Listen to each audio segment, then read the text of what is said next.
deciros que sentiros libres de usar, somos una red de lenguas extranjeras, con lo cual sentiros libres de usar la lengua que más os convenga. Creo que Ángela va a hablar en inglés, pero indistintamente podéis usar inglés o español para preguntar.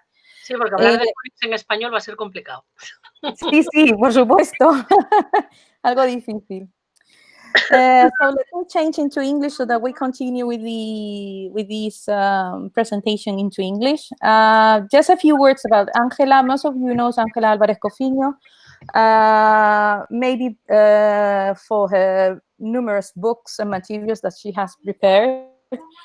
Ángela has got a degree in English teaching and a PhD in English studies. She has been a teacher training all around Spain for many years. So she is the only Spanish member of the International Phonics Expert Panel. She works as a course consultant and materials writer for Oxford University Press. She has awarded the National Prize in Educative Innovation in 2003, and in 2004, 5, and 9, she has been awarded 3 European levels for innovation and quality of CLIL project. In 2011, the European Commission included her work as an example of good practice in quality and consistency criteria. At present, she's a literacy teacher at the bilingual school Ventanielles in Oviedo, Spain, where she's also the coordinator of the English department, and she's a professor at the Language and Education faculty in the University of Antonio Nebrija as well. Okay, so after such impressive curriculum, no other words to introduce Ángela. The best thing is her personality, and she's such an easygoing person, and so I think we are going to have a great time with her. So, Ángela, the floor is yours. You can start. Okay, good afternoon, everybody. First of all, thanks very much for being here.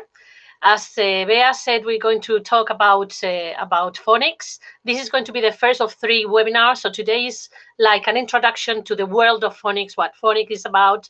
And then the next 2 webinars, we'll see more practical activities and materials to be worked with in class. So in this first webinar, we're going to do a little bit of reflection about what phonics is, how to implement them in class, and reflect a little bit about it. Okay, so let me see if I can get, because I have a problem with my monitor, which is gone bananas.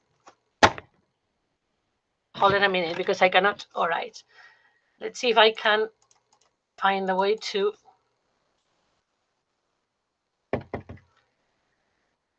I'm sorry about this, but my monitor, there's a problem with my monitor, and I have a black screen in the middle of here now. Right. Okay, there we go. Okay, can everybody see it? I hope you. No, not yet, I think. Hold on a minute. This should be working. Ah, sorry, there was a mistake here, it says.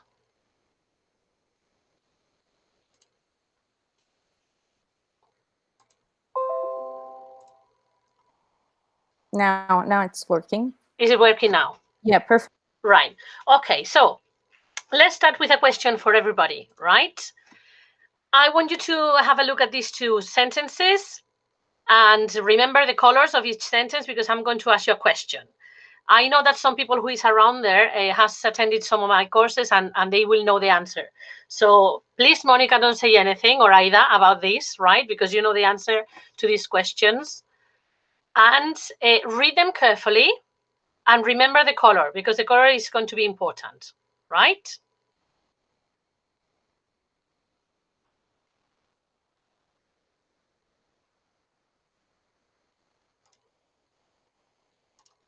Okay, I want you to answer in the chat now. What sentence do you think it is easier?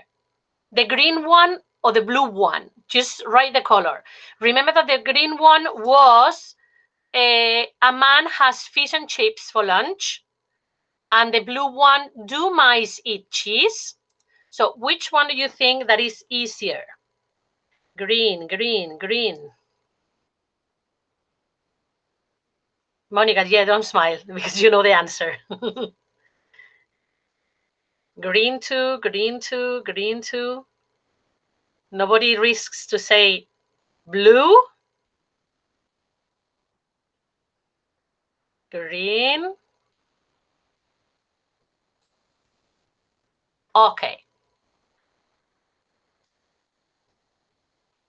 Hold on a minute again.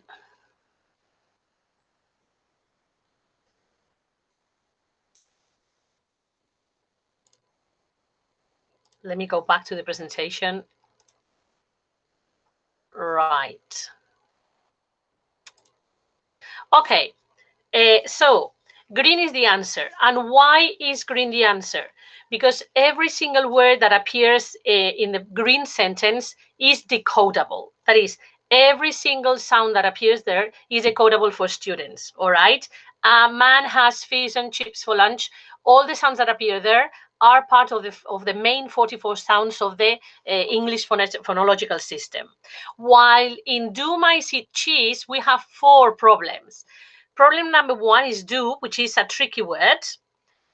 Mice is a word in which we have a magic A at the end that influences the vowel that goes before, right before. In eat, we have an alternative spelling of the main spelling of E, of the sound E, which is the double E, sorry. And then in cheese, again, we have a magic A at the end, all right? So although the rest of the sounds in cheese are perfectly decodable on the side of students, the magic A is a little bit tricky there, right? So this is something they have to learn. So therefore, here you see how, as regards phonics, there's no problem concerning the length of the sentence, right? So here, the length of the sentence is not important. Sometimes we have very long sentences which are very easy for students to read, while some other times we find shorter sentences which are very complex and complicated because they have this kind of tricky or exceptional words that are not part of the main sound of the main 44 sounds in the phonological system. Right. So I don't know if anybody of you have already studied phonetics, and in phonetics we were given several rules, all right? Like, for example, the rule that if there is a magic E, that is an E at the end of a word, sorry, it affects the length of the previous vowel, so the previous vowel changes its sound. Like in stove, for example, instead of saying the O, we say O because there is the magic A in there, right? But look what happens with things like move and love. Do you think that the rule works? Or, for example, in mean, where we have that EA here is an alternative spelling of E, the tense sound E. So it works in there, but what about in break and bread? Right? So all the rules as we have taught, we have been taught them, doesn't work probably. Don't work properly all the time because there are exceptions. All right, and this is one of the nightmares of phonics, and this is why phonics is so important to be worked with children at school. Right. So this is my question. I'm going to go back to the main room because I cannot see the chat. So I will be jumping and going from, going from here to the chat. Is anybody already working with phonics in class at the moment? Not yet. Yes. So more or less you're familiar with them? No? Right. Sometimes? Okay. Okay, so we'll continue here.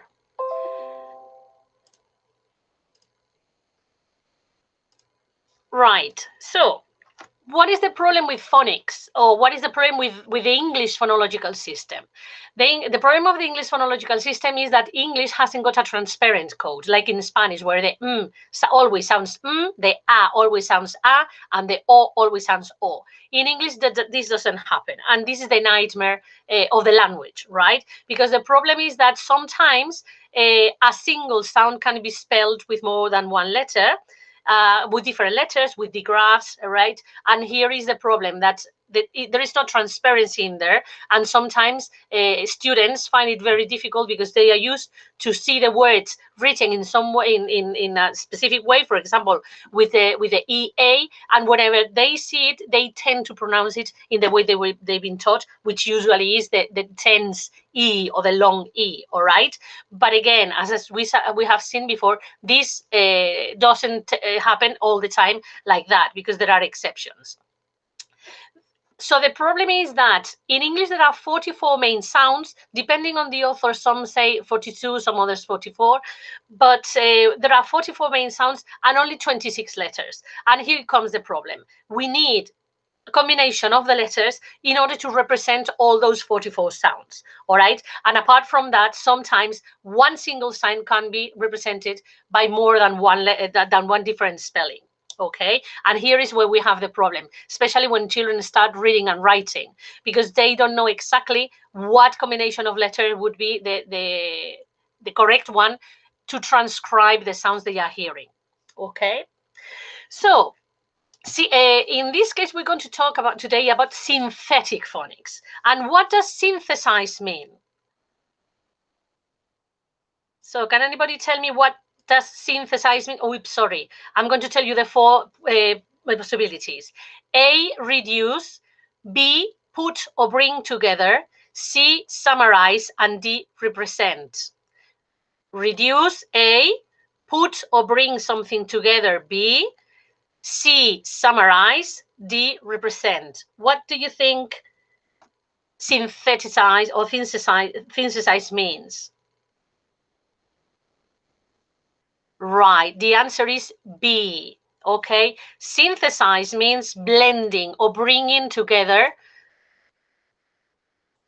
right?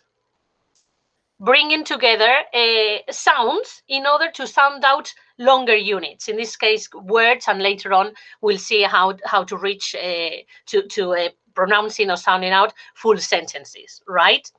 So in synthetic phonics, so, there are different kinds of phonics. Analytic phonics, which is based on starting from the word going to the sounds, and synthetic phonics that goes the other way around, starting from the smaller unit, which is the sound, and then growing up onto more difficult or longer units like the word and later on the sentence. So in synthetic phonics, there are two main actions to take into account, which are blending. That means bring together the sounds and putting them together in order to sound out longer units. And the blending is the action we need to read. And then segmenting, which is just the opposite one. That is, in segmenting, what we do is we listen to a word, and in our brain immediately segments that word in the different sounds that composes it, and therefore we can transcribe them and write. Okay, so blending is the action we need to read, and segmenting is the action we need to write.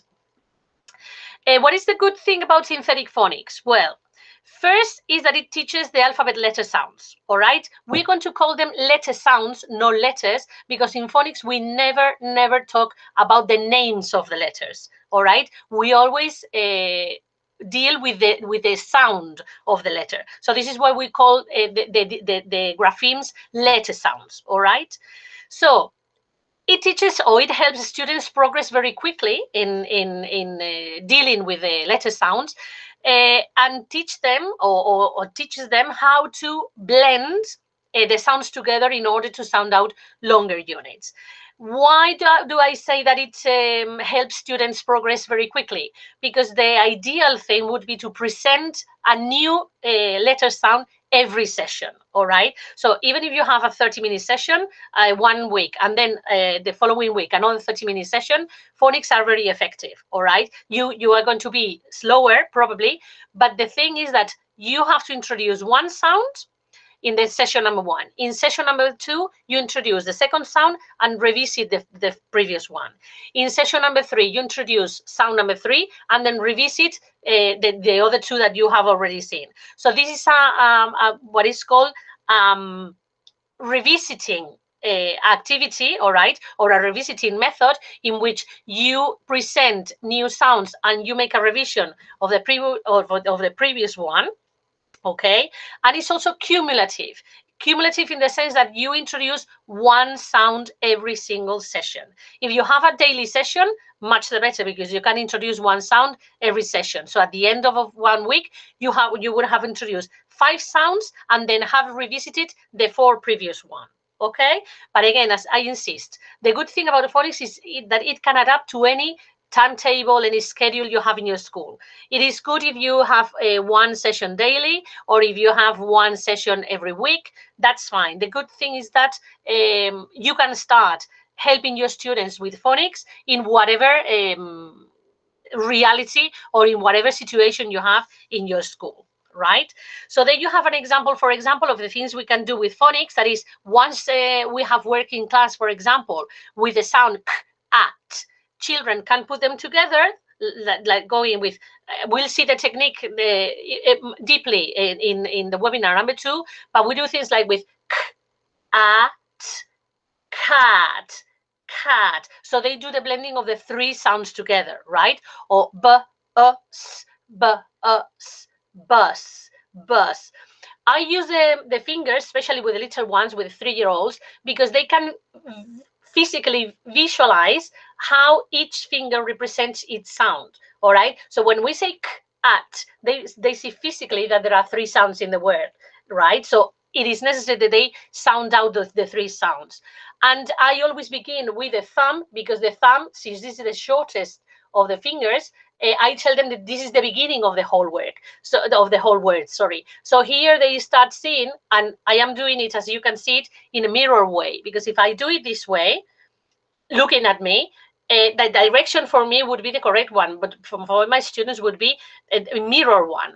So, all right, so you have to work always in mirror way. So students or your children will see that beginning here is the way or the correct direction for reading and writing. So all these things that we do from the very beginning, that sometimes people think, well, it's just a technique to present it, have the importance later on for later reading and writing. Okay, so beginning with the thumb, k, at, cat, and they start blending them together. So that is what blending means, right? Okay, why do you think that phonics are important? Because phonics is something that began to be important, especially here in Spain, just 6 years ago, no more than that. Although in schools that belong to the British Council make, like to the British Council make agreements like ours, we started with phonics 10 years ago, because in Britain they started implementing phonics compulsory by law in the schools. So the British Council told us, these schools, to start practicing with phonics and implementing phonics in class, and we started 10 years ago. Then we discovered all the benefits of phonics, and then little by little, by telling all the teachers and giving some courses, etc., we convinced people that phonics are very effective in class, and especially not only when they are at the infant stage, because at the infant stage we do it in a more playful way, etc. But even by doing it in a playful way, when they reach year 1, the amount of words they are able, and not only words, you'll see how they can or they will be able to read full sentences. The amount of words and vocabulary they get when they arrive to year 1 is impressive. All right. So phonics is not only good to improve the students' pronunciation, but also to improve the reading and writing skills. And in fact, there are a lot of research. There is a lot of research done in Britain and in America that proves that students who start working through phonics at the infant stage, in Britain they do it in foundation stage, that is when they are 5. They accelerate a lot all the reading and writing process, even a year and 3 months ahead children who hasn't begun, or who hasn't studied, or who hasn't worked phonics in their school, right? And here, as regards non-native speakers, the amount of research is less. There is not much research really about this, which should be very interesting to do. Why can we say that phonics are important for us students as non-native speakers? Well, I guess that you as English teachers, usually when you introduce new vocabulary, the normal technique is to present the picture, sorry, and say, for example, imagine about fruits, because we have a fruit here. This is a pineapple, then another flashcard. This is an apple. This is an orange. This is a strawberry. This is a, I don't know, a banana, whatever. And then you practice a little bit orally all the names of the fruits that you're introducing, right? And afterwards, when children leave, what you do is, or at least what I did was sticking all the fruits around the classroom or in the word wall, and then below them each name of the fruit. All right, like here, for example, pineapple. So we have been practicing orally all the fruit. I'm talking about infants, remember, and then you put when they left home, they went home. I displayed all the fruits in my word wall and put the corresponding word. So the following session, I went on pointing. Okay, look, this is pineapple, and pointed to the pineapple. This is apple, and it pointed to apple. And here you have banana, and I pointed to banana. So when I wanted to see if they were able to read what it was written in there, I just pointed there and I say, okay, what is this here? And they said, pineapple. What is this here? Banana. What is this here? Orange, whatever. And then I made an experiment with kids, all right? Because I started suspecting that they were not really reading, because I knew that they didn't use some of the letters that were written in those words. So I did something like this. All right, so as you can see there is a mistake because there is the E is missing, right? Sorry for saying E, but I'm so used to phonics that I almost forgotten the alphabetic names of the letters, so I always speak in a phonetic way. So when they came to class another day, I asked them, okay, so what I did was, on purpose, I wrote all the cards of all the word cards with the vocabulary of the fruits with some mistakes, with some spelling mistakes, to see if they were able to really read them or not. So, and the result was, as you can imagine, that when I pointed to the pineapple, or when I pointed to the word pineapple, they say pineapple. When I pointed banana, they read banana. When I pointed to orange, they read orange, even if they were mistakes, spelling mistakes. Okay, so thanks to phonics, those mistakes would be avoidable, because a child who has been implementing phonics in class with the rest of the classmates and the teacher would never ever read this pineapple, because here they would read pineapple, because they know that that word pin would never sound pine, because there is not a magic either that affects the previous vowel. All right, so a child who has been working through phonics would read this as pineapple, never as, sorry, as pineapple, never as pineapple, right? So this is one of the advantages of phonics, that it makes students identify correctly all the phonemes, or all the sounds that are involved or included in a word. Okay. And this is called phonemic awareness. That is another of the good points about synthetic phonics, is that it teaches, or it helps students with phonemic awareness, in so that all the sounds of a word can be identified and written by students. Even silent sounds like the magic E, after having worked them in class a lot, they become conscious of what is the magic E, and that even if the magic E doesn't sound, they have to write it, okay? And they become aware of all the sounds in the word. So if you present a student something like this, and you say, no, here, this is pineapple, he would say, no, I can read pineapple. Obviously, because they have internalized that the magic either is the one that affects the E, all right? But in this case, this E sounds E, never I, because there is not a magic E influencing it afterwards, all right? Okie dokie. So, another important thing about phonics is the teaching or working with the graphs. What is the problem of the graphs? That except the typical ones like the, for example, that is the th that or that appears in the or in that or in think, for example. All the rest of the graphs, usually we present them, or we used to present it in an analytic phonics system, or even in a non-phonic non-phonics world.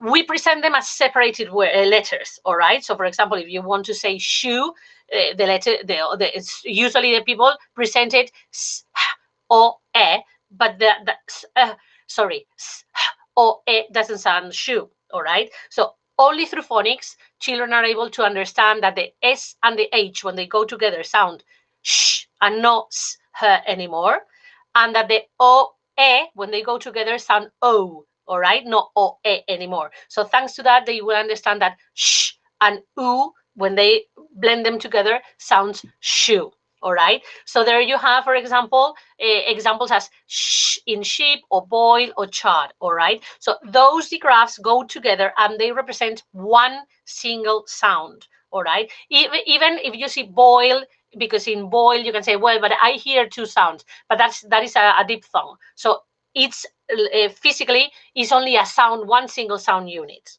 All right. So thanks to phonics, our students or our children are aware of the existence of two letters together that represents one single sound. And this is going to be very important later on for reading and for writing, especially for writing. But we'll see this later on in deeper in the coming webinars. Another important aspect of synthetic phonics is the teaching of tricky words. Because once you think that, or once you have introduced the 44 sounds, and you see that your students are able, your children, sorry, are able to decode all kinds of CVC words, consonant, vowel, consonant, which is the first unit to be read by young learners, very young learners at the infant stage, like can, fan, pan, pot, hot, and you say, wow, my kids can read really good. Then appear the tricky words like the, in which the doesn't sound in the same way they have been taught. Or, for example, me, my, be, she, etc. So what is the problem with the tricky words? That tricky words don't follow the normal pattern, the sound pattern that we have taught them, or we have worked with in class. Because usually e sounds e, but when you find the e with the b, like in b, e, but children tend to read it the way they have been learned. Be or me, for example, they read me, and that is a tricky word. All right, so we have to teach them that there are some words that don't follow the normal sounds pattern, and they have some tricky part that they have to learn. Normally, native speakers, what they do is either they already understand the meaning of those words, or if that vocabulary, those words, sorry, are new for them, they have to learn them by heart. Okay, for our students, it's very difficult to learn them by heart because our children are very young. So we'll see in the next webinar a technique that I have found out to introduce and make a revision of the tricky words, and to make life easier for the students, instead of having to memorize them or to learn them by heart, how to work with them, and by working on them once and again, they identify them and recognize them, and they start using them. Okay, but remember that the tricky words are the ones that don't follow the normal pattern of phonics, of sounds that we have worked with in class.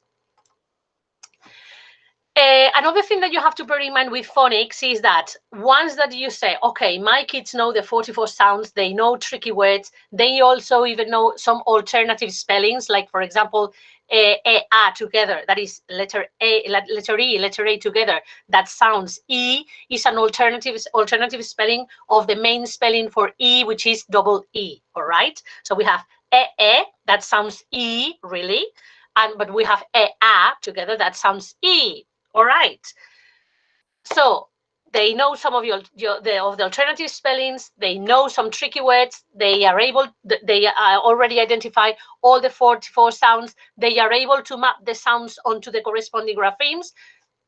I'm going to give them texts or books to read, and you give them the story, I don't know, for example, brown bear, or we are going on a bear hunt. Impossible. They won't be able to read that independently. Okay, so the first step in synthetic phonics is that they have to read decodable books. And what are decodable books? Decodable books are books that have been specifically created for phonics programs, and those books contain the sounds that have been already worked in class. And even in some publishing houses, at the end of a book or inside the cover, they state the sounds that children need to know or have been worked previously in class in order to be able to read that book independently. When I say reading independently, means the child on its own without any help and doing it in a comprehensive way. Okay, so they have to understand what they are reading. So this is why we start with CVC words, which are the minimum word to be read by students, and sometimes we start with CVC words at the age of 3, when they are 3 years old. We consolidate CVC words and then we increase into CCVC words or CCVC words in infants 4 until we get to infants 5 to full sentences. All right, but for students to be able to read books independently, we need those books to be decodable. So don't think that once they finish the phonics, the main phonics program, you can give them any book and they will be able to read it independently. No, it doesn't work like that. Okay, to be able to read books like Brown Bear, or for example, We're Going on a Bear Hunt, Elmer, Hunt a Surprise, whatever storybook you can think about, they need a little bit more time and some more processing of more difficult words to be read, etc. Okay, but the decodable books have been created specifically for phonics programs. And when students face for the first time a full sentence or a decodable book, all right, what they do is the first strategy they have in order to try to interpret what is written in there is blending, okay, because that is the very first action we are going to teach them. So what they are going to do is apply the knowledge they have, that is, they know the 44 sounds and how to sound out those sounds. So by blending all the sounds in the word or in the sentence, they will try to sound it out. Sometimes it will work, okay, and sometimes if there is an alternative spelling or a tricky word, they will also have to put into that reading not only the blending but also the knowledge they have about alternative spellings and tricky words that you have or that they have worked in class. All right, but the first action they will do if they don't know a word is trying to blend what it says there and try to figure out the meaning. Right? Okay, so when working in phonics, we have to bear in mind 5 basic skills. First is oral comprehension. What was the problem about phonics, or the most important problem about the majority of the phonics programs that exist, is that the majority of phonics programs have been written by native speakers for native speakers. And native speakers have the comprehension, because even if a child doesn't know a word like pot, for example, in the moment they read it, they understand what pot means because it is part of their daily life. All right. But in the case of non-native speakers, sorry, this is impossible unless we teach them the meaning of those words they are reading. They won't understand anything at all. All right. So oral comprehension is very important. So this is why a lot of orality is needed in phonics. So this is why in infants it's very important to read them lots of stories, to work with nursery rhymes and songs, because they get used to utterances, to oral utterances, and they start to understand some vocabulary, some ways in which that vocabulary is said or pronounced, and also because usually if we sing a song, we accompany it with gestures, or if we teach them a nursery rhyme, we show them pictures or little puppets or whatever, so they just start understanding the meaning of what is in those songs or in those nursery rhymes through oral comprehension and visual support. All right, so the oral comprehension is very important. Then learning the letter sounds, very important. That is the sounds of each letter. Remember that in phonics we don't work with the alphabet. Then the other skill that they have to develop is the skill of blending, that is bringing the letter sounds together and sounding out longer units, words or sentences. Then they have to be able to identify sounds in words, because if a child is not able to identify a sound in one specific word, he won't be able, for example, to transcribe it. All right.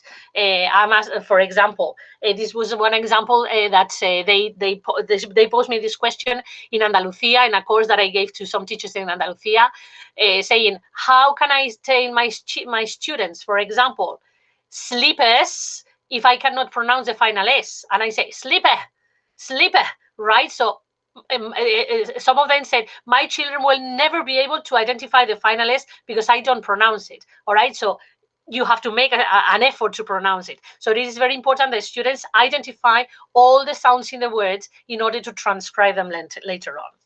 And then the other skill they have to handle with is the tricky words, because the tricky words are necessary. And in fact, they are going to be using tricky words all the time on a daily basis, like I, you, he, she, me, come, here, my, etc., etc. So they are necessary, right?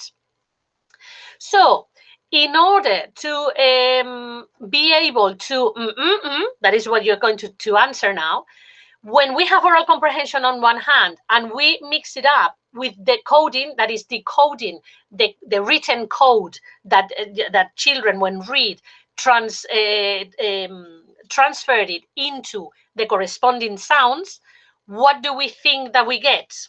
That is, we have oral comprehension, that is, your students have been worked a lot and they have a lot of vocabulary and they understand a lot of different things. And they are able to decode several works or even full sentences that you have worked in class. So what do you think that this give us? Faster reading, fluent reading, reading comprehension, or reading for pleasure?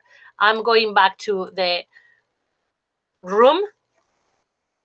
So what do you think?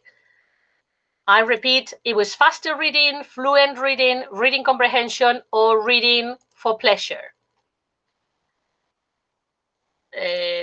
Reading comprehension, saying some of you, faster reading, some others, fluent reading, some others.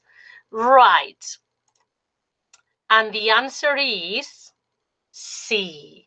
All right. What your students get by understanding and decoding at the same time is reading comprehension, because they are able to read and they are able to understand what they are reading, obviously. And obviously when they are able to read, understanding, fluency and a faster pace of reading will be possible. All right. So oral comprehension and decoding is the step to get reading comprehension, as you have in there. And as you have in there, it's very important, a lot of oral comprehension before reading. So even if you're going to work with CVC words, consonant, vowel, consonant words, it's very important that you have done a lot of oral activities with children in class before facing them to reading them. Why? Because there are a lot of them which are possibly very familiar with. Cat, hot, dog, that is the typical ones we do in infants, but probably there are some others like pot or fan or wig or I don't know, or none, which are completely new for them. So it is necessary that you work the comprehension before they read them. How can we do this? Because in the phonics programs, the ones that have been created for native speakers, by native speakers, for native speakers, the comprehension is put aside because supposedly they understand what they are reading, right? But in the case of non-natives, we have to offer that comprehension. So we'll see next Thursday, we'll see how you can work on the comprehension, on the oral comprehension, to complement this decoding that children have to do when they are non-native speakers, right? Oops, sorry. Because the question is that reading is just not pronouncing the words that are in there. All right. And in fact, some of you have chosen fluency or fluent reading because one of the problems we found out when we started applying the phonics methods or the phonics programs exactly as they were done in Britain, for example, that is in my school, we did the synthetic phonic approach exactly in the same way they did in Britain, right? We found out that our students were very fast readers, and they were very fluent readers because they were able to read very fast, and they were able to read very fluently. But the problem was that they understood almost nothing at all. So this is when we have to stop at school and make a reflection and say, listen, that is very good. They are reading very fluently, they are very fast in reading, but they are not understanding, so there's no point in this, all right? Because at the end of the day, what we want is readers who understand what they are reading, right? So this is why we stopped at school and we started to develop a series of complementary material, all right, and resources in order to help our students understand what they were reading. So this is why I insist a lot on the fact that comprehension is vital. And we are going to make a little test here. Right, I want you to read this. I'll give you 1 minute.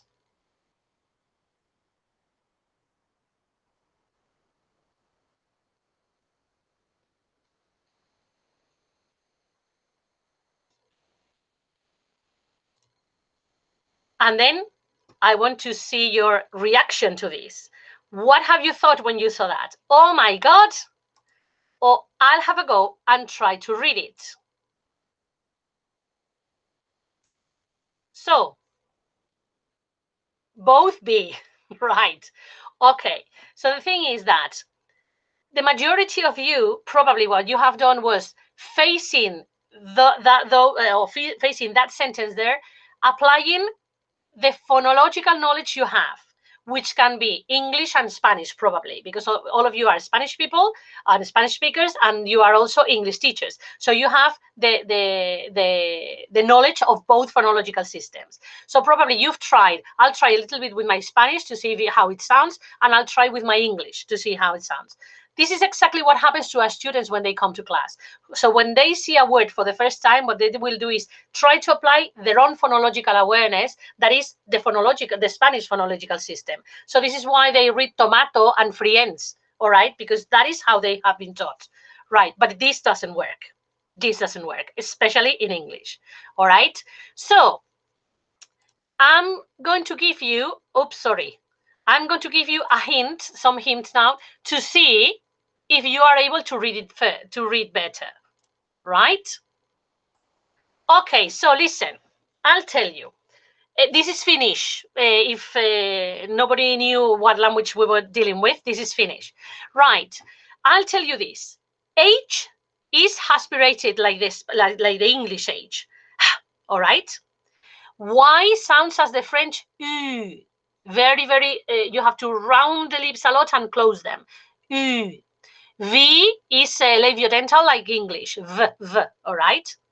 When you have the two little dots up, that is in German is called the umlaut, this means that the letter is long, all right? If there are not two dots on top of the letter, is normal.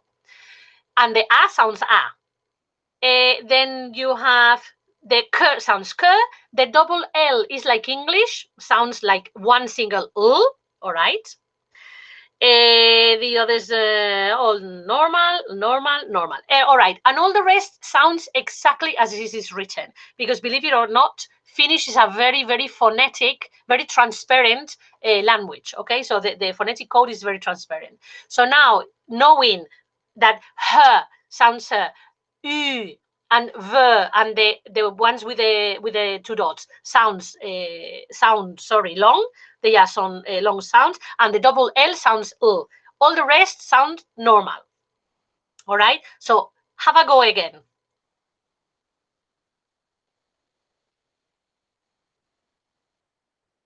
And now tell me what you think. A, B, C.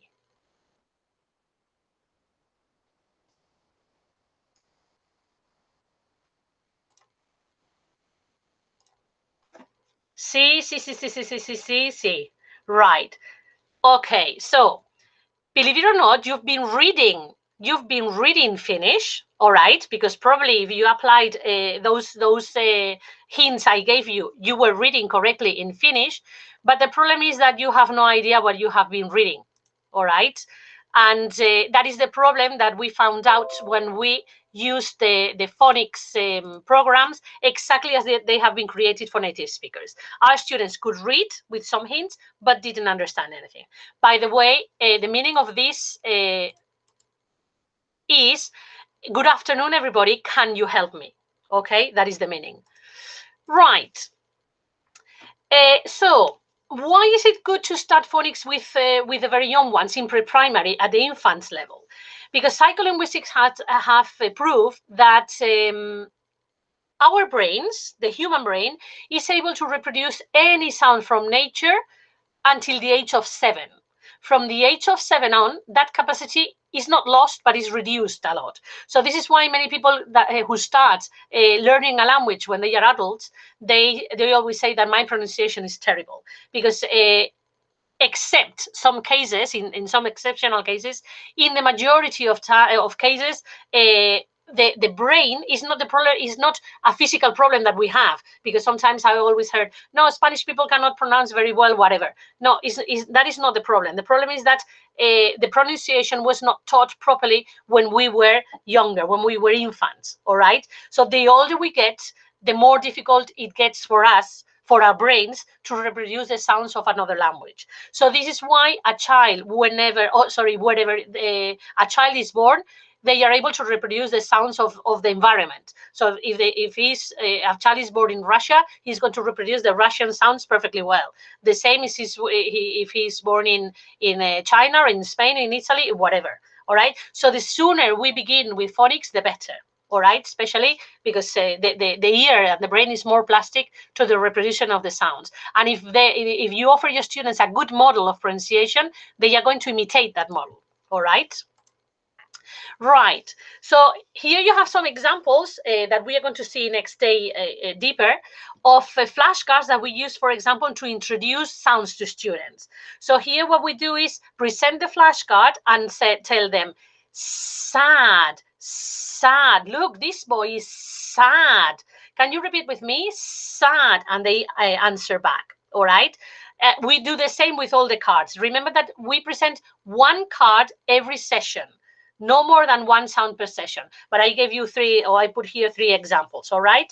So once you present the word sad and you point to the word, you can make faces. I'm sad. I'm happy. I'm sad. I'm happy. So they can start seeing their different vocabulary for the first time. All right. Once you do that, we are going to do some phonological awareness, or phonemic awareness, sorry, activities with total physical response. How? For example, telling children, okay, I'm going to tell you different words, all right? If you hear the sound s, do this. If you don't hear the sound s, do this, for example, right? So if I say, we're going to have a go. Hold on a minute, because I want to see this. We're going to make a test. So I'm going to say words, right? If you identify the sound s, put your hands up. If you don't identify the sound s, touch your nose. All right? Are we ready? Okay. So shoe. No, someone has put their hands up. In shoe, can you identify the sound s? No, we identify the sound sh. All right. Well, this is something that happens in class, but that is good, because what you can do is just go back a little bit and make them reflect. Listen, I said the sound s in sh. Can you hear the sound s? And this is phonological discrimination. All right. So even if they make mistakes, sometimes it's really good that they make mistakes, because they offer you the opportunity to go back and revisit some of the sounds, or make them reflect about if the sound that they are hearing is the one they consider correct or not, like the s and the sh. For example, if I say lámpara, they should be touching the nose. If I say mesa, they could put their hands up. If I say slippers, they can put their hand up. If I say computers, they can put their hand up, because the idea of this total physical response activity is only for students to identify the sound. It doesn't matter the words. We are not looking for the comprehension or understanding the word. We are not looking for any other reaction from them that of putting hands up or touching nose if they are able to identify this or not. That's the only thing we are going to ask from them. And one activity that I do a lot with them in this sense is using words from different languages in which that sound appear to see if they are able to identify them or not. All right. So, for example, I don't know if you can use words in Italian that contain the s. All right.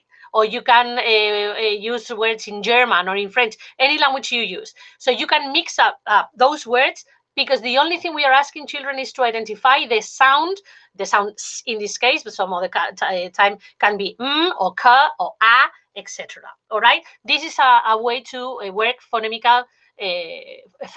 awareness. Sorry. Right. Give me a second to go back. Sorry. Okay. So once you have presented, or you have presented the sound, the main keyword, and then the sound that it carries, like with total physical response, then little by little you uncover the grapheme. All right. In this case, is a single grapheme, and you point to the grapheme saying s, s, and then you can point to the picture again saying sad. The boy is sad. So listen. Sad. And it is very important that whenever you say the word, you point to the picture, and whenever you say the sound, you point to the letter, because it's very important that children from the very beginning discriminate that sometimes you are saying a full word and you refer to something, and some of the times you're saying only the sound and you refer to that little fly or ant that they have in there. Okay, because for 3-year-olds, those little black things are like little insects. All right, but by pointing to this and telling them this is s and sounds s, they little by little will map the sound onto the corresponding grapheme. Okay, so it is very important, remember, when presenting the letter sound, point to the picture as you say the sound, point to both the picture and the letter as you say the sound, point to the letter and then to your ear, or point to your ear. And the answer here is C. When you present the letter sound, just point to the letter sound, your ear, because that means that it sounds, and say it. S, s. I mean, don't point to the picture and say s, s, sad. No, the picture is not s. The picture is sad. It represents sad. Okay? The representation of the sound is the letter that is below the picture. All right? Don't worry about this, because this is something we're going to see in the next webinar. Then my recommendation for teachers who especially are going to start with phonics for the first time is that instead of presenting one new sound every session, you stop a little bit after every 2 sounds. But again, this always depends on your class group. If your class group is a strong one and you see that they can cope with it, you can introduce 1 sound per session. If you see that your group needs a little bit of reflection or a consolidation, I would present 2 sounds. Then I would make in the 3rd session a revision of the sounds by playing some games. In the following webinars, we are going to see some ideas of consolidation games to consolidate, for example, the letter sound, the letter sound identification, etc.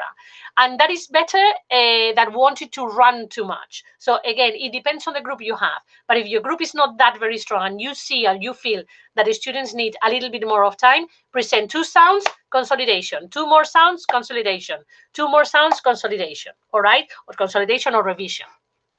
And you can do it with many different games and many different resources, like the phonic fans that you have there, big letters, magnetic letters, puzzles, etc. There are many different ways to do this revision games, so these consolidation games, to consolidate the sounds that you have seen previously.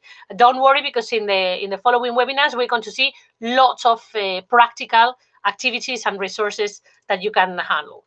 right? Like, for example, this is just letter tiles in which by combining them, they can start. Just are the four first sounds to be introduced, all right? Because in all the phonics programs begins with satapin, which are the six first letter sounds to be introduced, satapin. So by combining them, look how many words they can start reading. But again, here, sat, pat, tap, at, probably, except sat, they won't understand the meaning of the rest. So we need to work that meaning. That is very important for them to understand what they are reading, all right? Here you have phonic fans. That is something you are going to use a lot. We'll talk about phonic fans next Thursday.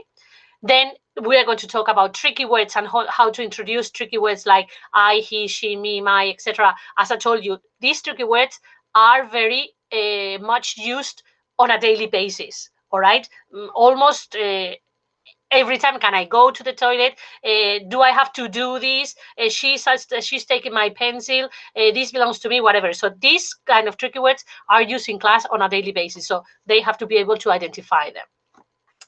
So, and the reason why in the synthetic phonics approach, the children have to learn the letter sounds is because they need them to blend them together in order to sound out longer units. All right, because if they are not able to map the sounds onto the corresponding graphemes, they won't be able to decode words, nonetheless, to decode, full sentences or books. Okay, and it is very, very important that they also do a lot of oral work previously to writing. So before writing, a lot of reading, a lot of listening and speaking is necessary, all right? Because children have to be very skillful in doing the blending and the segmenting before going into writing. Because some teachers want to advance too fast, and even when they are 3-year-olds, they start doing some writing.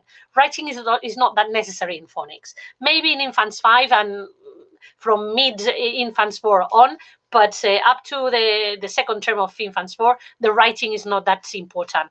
Orality is more important for students to hear and practice the sounds. Right. I don't know if ever you've read this, but I'll give you 1 minute to read it.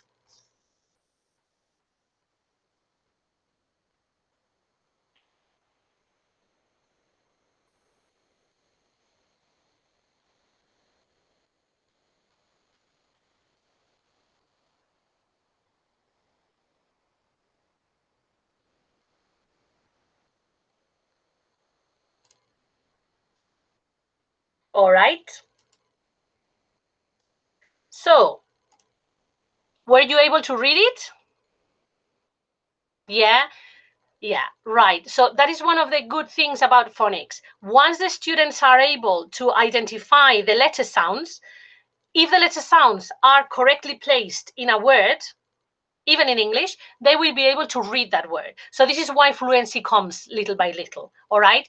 But if they are not able to identify the letter sounds, or they are not able to write them in the correct position in a word, then they will have problems with reading and writing, all right? Okay, so that was, I'm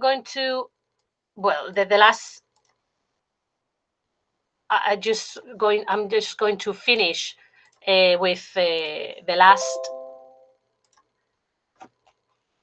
slide, all right? That was all by the moment, all right? Because next Thursday, as I told you before, we are going to go deeper into the full, we're going to see the routine on how to introduce the sounds, how we're going to see different ways and different materials, resources, and activities to not only introduce the sounds, but to consolidate them and to start with the blending and the segmenting.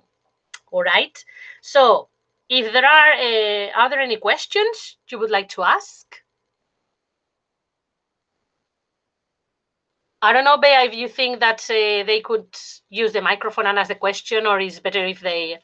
Well, yeah, I think we can do it. Yeah, if you enable your little by little, and yeah, or maybe we can. They can write in the chat that they want to write a question. That they want to ask a question, and then we give the word to the different person.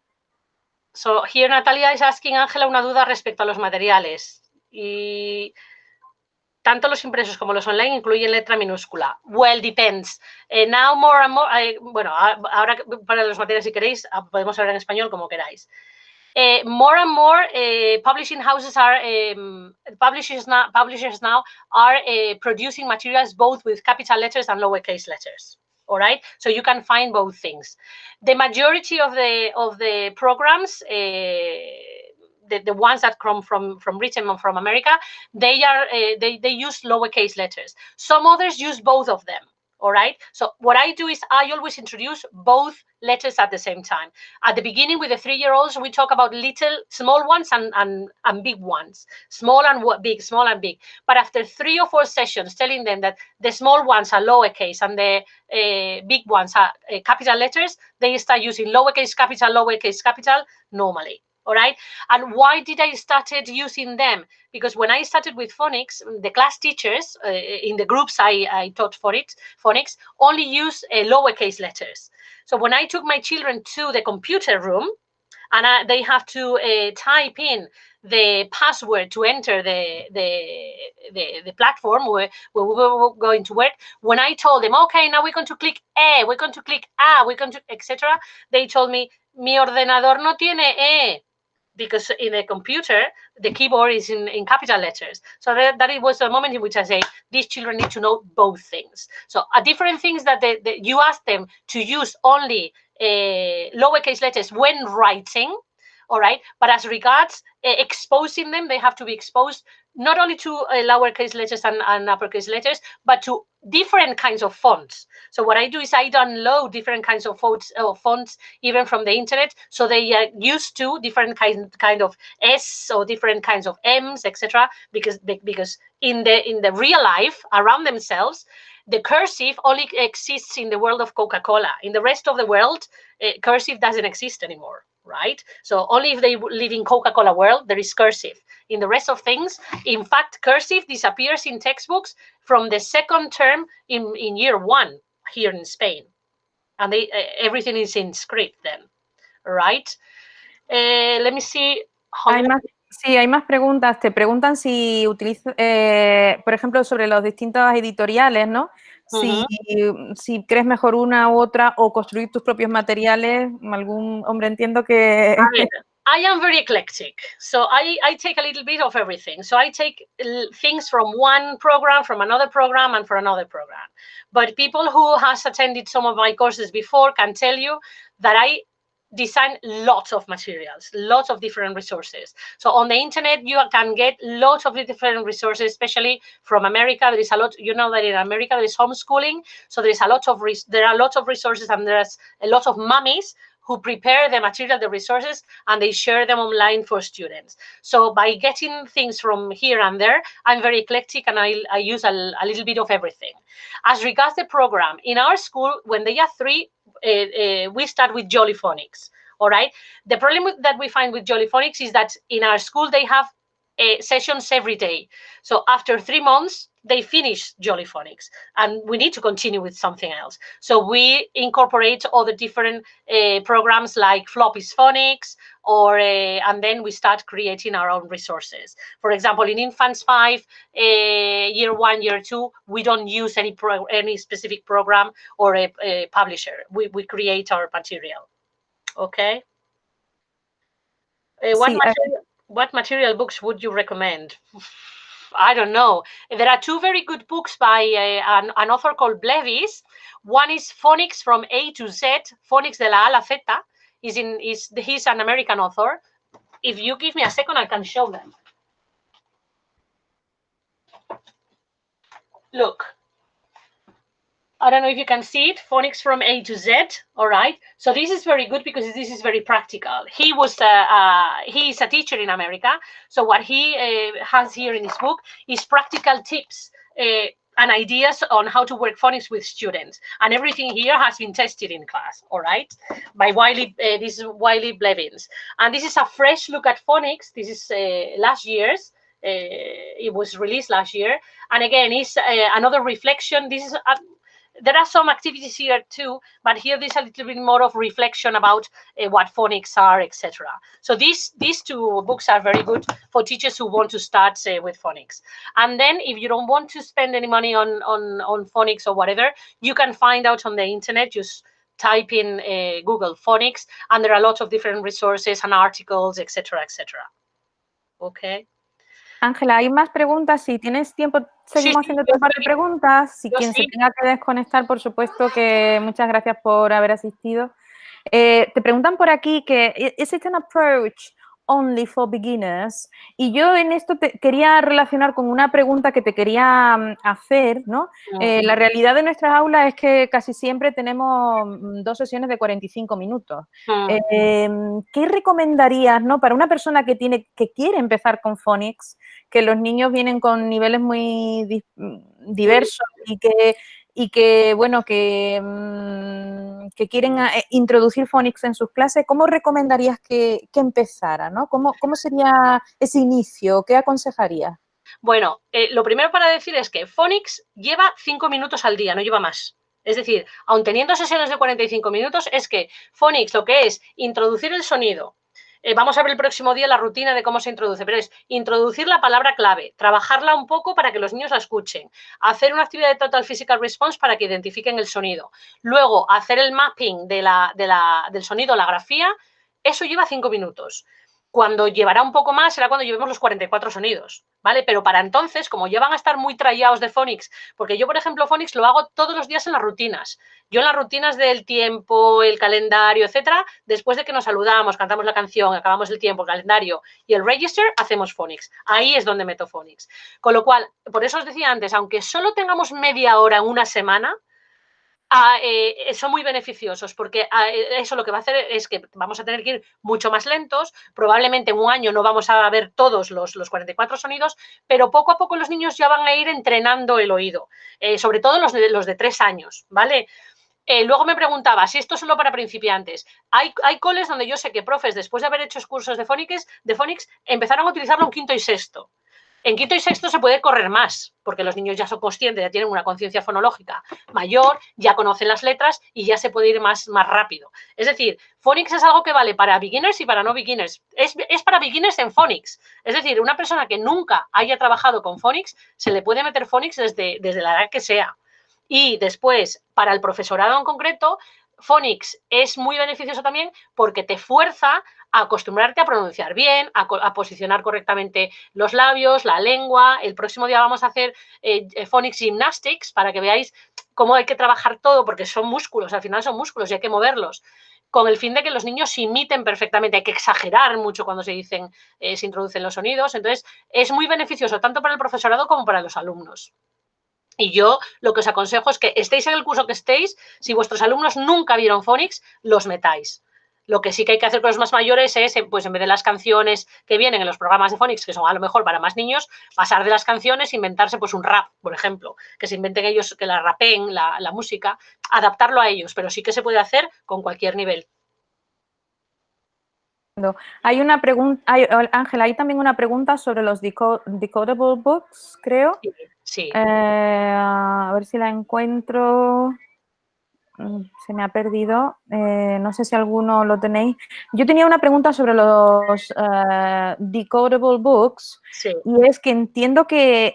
sí, el CVC. La pregunta era antes, la que había por ahí por el esto, que ¿qué era el CVC? Consonant, vowel, consonant, ¿no? Es lo que estamos hablando, ¿no? Sí, aquí, CVC word, consonant, vowel, consonant, que es la unidad más fácil porque es totalmente transparente. Donde hay consonante, vocal, consonante, eso es transparente totalmente para leer en inglés. Con lo cual los niños can, pot, hot, dog, les resulta muy fácil leerlos porque cada sonido se relaciona con la letra. Es transparente totalmente como si fuese el código en español. Y por eso es por donde empezamos siempre con el blending. Con CVC words, consonant, vowel, consonants. Y mi pregunta sobre los decodable books era que entiendo que habrá que esperar hasta por lo menos que los alumnos tengan bien consolidado todos los sonidos, ¿no, Ángela? Para empezar a usarlo, ¿o no? Ya, después de que llevas los sonidos generalmente en phonics se presentan por grupos, ¿vale? Generalmente grupos de 6, 7 sonidos. Después de 2 grupos ya se pueden empezar a leer decodable books. porque a la vez, o sea, una vez que se ven los dos primeros grupos, que son 12 sonidos, 12, 13 sonidos, se pueden ir introduciendo también a la vez alguna tricky words. Y entonces a lo mejor pues los niños pueden empezar a leer libros como The cat sits on the mat, introduciendo la tricky word the, por ejemplo. Solo con esa tricky word, todo lo demás es decodable. O, por ejemplo, hay libros por ahí de tipo de los de Dr. Seuss, en donde, yo qué sé, hop on pop, pop is on top. Pues todo eso es decodificable. Entonces, no es necesario tener los 44 sonidos ya vistos. Con grupos de ellos, una vez vistos sobre todo los dos primeros grupos, si se introducen las dos tricky words primeras que yo siempre introduzco, son I y the, y A, bueno, porque A en realidad tampoco la meto como tricky word porque yo la A la pronuncio A y suena prácticamente como la A. No digo there is a potato, como dicen por el sur, ¿no? En el norte de Inglaterra es A, pues yo la pronuncio A, entonces no la considero tricky. Pero ya se pueden empezar a leer decodable books. Y lo bueno de los decodable books es que los programas, lo que te digo, la mayoría ya ponen en las portadas o en las contraportadas qué sonidos tienen que saber los niños o haber trabajado los niños para poder leerlos. O sea que sí que se pueden trabajar ya desde muy pronto. Estupendo. No sé si hay alguna pregunta más por ahí. Yo, mientras me aprovecho y te hago la última, por lo menos por mi parte, mi experiencia cuando intento, bueno, pues hablar con los profes sobre literacy, sobre early literacy y todo esto, es que le da un poco de miedo el introducir phonics por las posibles consecuencias que pueda tener sobre la lectoescritura en la lengua materna, ¿no? Entonces, a mí me gustaría que tú, desde tu amplia experiencia, pues nos dijeras un poco si esto es verdad, si esto no es verdad y qué experiencia tienes al respecto, ¿no? Bueno, mirad, yo llevo más de 10 años trabajando phonics con los niños, desde infantil hasta... Yo generalmente me muevo en esta banda, siempre infantil, primero o segundo. La única interferencia única en todos estos años con niños del colegio que van todos hasta sexto. La única interferencia que a veces encontramos, que se da sobre todo de tercero para arriba, es que cuando, yo qué sé, están escribiendo en castellano y ponen mi casa, algunos se despista y pone my, lo pone con la Y. Pero son de tercero para arriba. Para abajo nunca hemos tenido problemas de interferencias. Es más, fijaros hasta qué punto los niños son conscientes que una vez estando en 4 años, los niños tenían que estábamos haciendo un dictado en pizarra blanca, porque yo con los pequeños utilizo mucho pizarra blanca porque se confunden, se borra y ya está. Y entonces cuando hacemos segmenting, muchas veces los niños hacen aquello de ir diciendo por abajo, ¿no? Bueno, pues estaban haciendo cup, ¿vale? A cup of tea, cup. Y entonces estaba uno diciendo u, p, y le dice al lado, no, que u es con Tania, con Ángela se dice una niña de 4 años. Es decir, ya identificaban perfectamente que con su profe aquello sonaba U, pero conmigo eso no sonaba U. Bueno, conmigo suena bastante U porque yo tengo un acento un poco del norte y se me va la U a veces. Pero ellos identifican eso. Es decir, interferencias puede haber alguna, a lo mejor, con lo que os digo, pero cuando son mayores, no cuando son tan pequeños. Sobre todo, si el profe que les da castellano no es el mismo que les da inglés, porque esto es una cosa muy importante. Lo que se dice de one face, one language es vital. Es decir, que sepan que tú, aunque sepas castellano, te diriges siempre a ellos en inglés, etcétera. Eso les fuerza a ellos el dirigirse en inglés y integrar y ser conscientes de que con esta profe eso suena diferente a con esta otra profe. Y luego otro paso muy importante que los niños hacen con phonics, que les hace, que a nosotros nos parece una chorrada, pero en realidad ellos lo que están haciendo inconscientemente es tomar conciencia fonológica, es cuando empiezan en el recreo a hablar como imitando el inglés. Eso es un paso importantísimo, porque eso quiere decir que un niño de 3 o 4 años ya está interiorizando que hay o que medio sabe o que está en contacto con un idioma que suena totalmente distinto al suyo. Y esos experimentos del wachi-wachi, eso es conciencia fonológica. Y eso hay que vamos a aplaudirle mucho y decir, vaya bien que estás hablando en inglés. Eso luego con los años lo iremos puliendo, ¿no? Pero lo que os digo es, no tengáis... A ver, Phonics lo que sí, yo lo que sí que recomendaría para Phonics es tener una buena formación de base. Un buen curso de Phonics, con 20 horas de un buen curso de formación de Phonics, se puede tener una buena base para empezar. Luego el resto es ir tú buscando por internet, reciclándote, haciendo materiales, etcétera. Pero es muy buena, es muy importante, sobre todo, una buena formación de base. De sobre todo saber cómo es la rutina, cuáles son los pasos a dar, qué etapas hay que ir superando, cómo se introducen las tricky words, cómo se utilizan los alternative spelling, cuándo introducirlos, porque, por ejemplo, hay mucha gente en cursos que me dice, ay, bueno, es que damos el alfabeto a la vez, ya no. Es que si se está dando phonics no puedes meter el alfabeto, porque tú si al niño le estás diciendo que lo que él ve como letra A suena A y luego le dices que la letra es A, le armamos un cacao mental bestial. Entonces yo, por ejemplo, en mi cole, yo no veo con los niños el alfabeto, dependiendo de lo rápido que vayan las clases y lo buenas que sean, o hasta finales de primero o hasta segundo no vemos el alfabeto. Trabajamos todo spelling fonético. Yo si quiero que hagan spelling de algo, se lo digo fonéticamente. Y le digo, fulanito, escríbeme pot. Por eso os digo que yo estoy tan acostumbrada a hacer el spelling fonético que casi me olvidé ya del spelling normal. Porque si les metemos el alfabeto, entonces sí que le incurrimos en contradicción y les armamos cacao, porque si ellos están acostumbrados ya a que la sea y le decimos que es, entonces muchas veces preguntan, ¿y dónde está la E? Claro, para ellos la es la sola, la E no. Y encima, cuando muchas veces dicen Spain, school, yo les digo, the E in the pocket. Y les hago meterse la mano en el bolso, como que cogen la E y la guardan, porque no suena. Si les decimos es, pues me dicen, ¿y la E dónde está? Entonces es muy importante no, por ejemplo, no mezclar eso y ver bien las etapas que hay que ir haciendo. Es muy importante una buena formación de phonics en la base, lo que es lo básico. Lo demás ya os va a venir rodado, sobre todo investigando, mirando, viendo material, etcétera, etcétera. Ángela, te hacen por ahí, podemos considerar estas las dos últimas preguntas en el chat. Natalia nos pregunta dónde imparten esos cursos para profes, si tú sabes alguno. Y Ángela, y Ana nos pregunta que, bueno, sin curso ni nada, hace años trabajé en esta línea en infantil y decidí utilizar consonantes en lugar de las vocales para evitar esas posibles interferencias. Aquí tengo yo a mi niño fonético chillando, perdonad. Pero...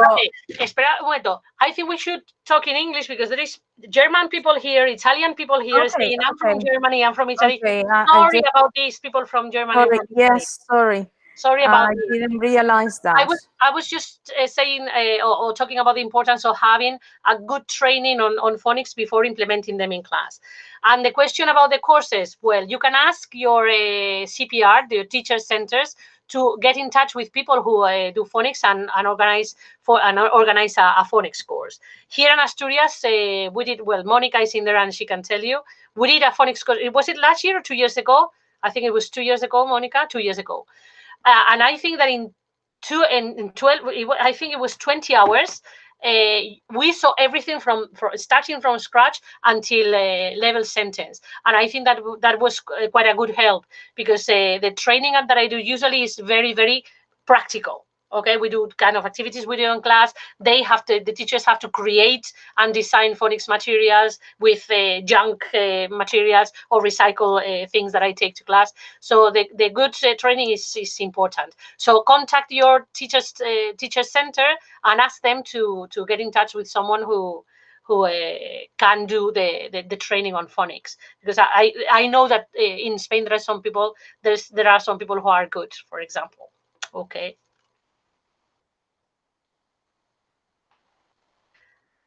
¿Hay algún curso para este verano? I don't know. I don't know if there is I did some courses during the summer for in Andalucía, especially 7 years, summer after summer. Natalia asks if I do online courses. No, I don't do online courses because phonics needs a lot of hands-on activities and practical things to do. As regards doing phonics in class, is more oral on the side of the teacher, but to be trained as a phonics teacher, you need to do a lot of practical and hands-on activities and things. All right. I don't know, Miriam. She's asked many times for courses and there's no chance to enroll in any.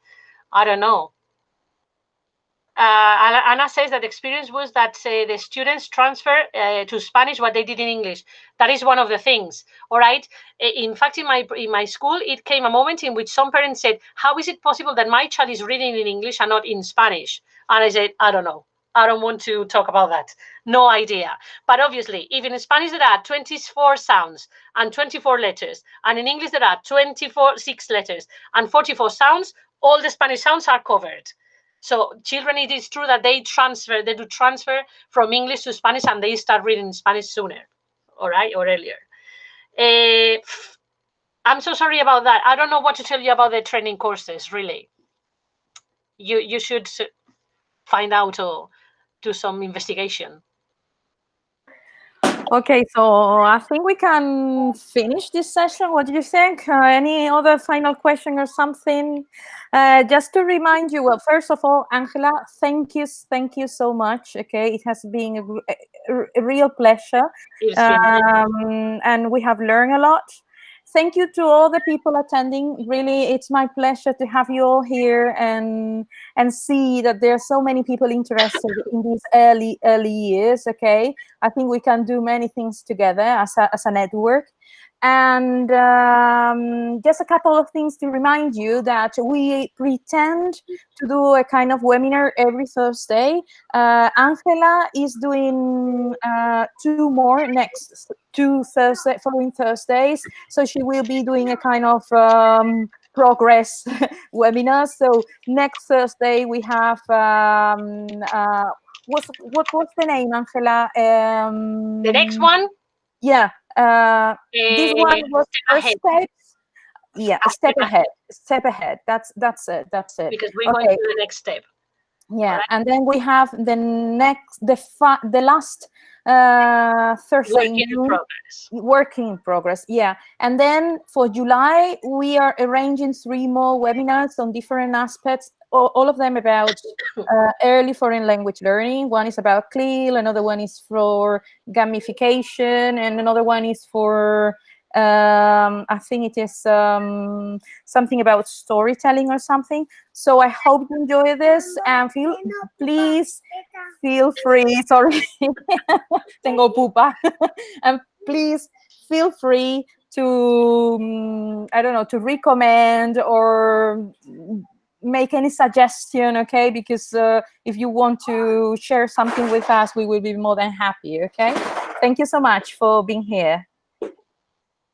All right, thank you very much. See you next Thursday then. See you. Bye-bye. Right. Bye, see you.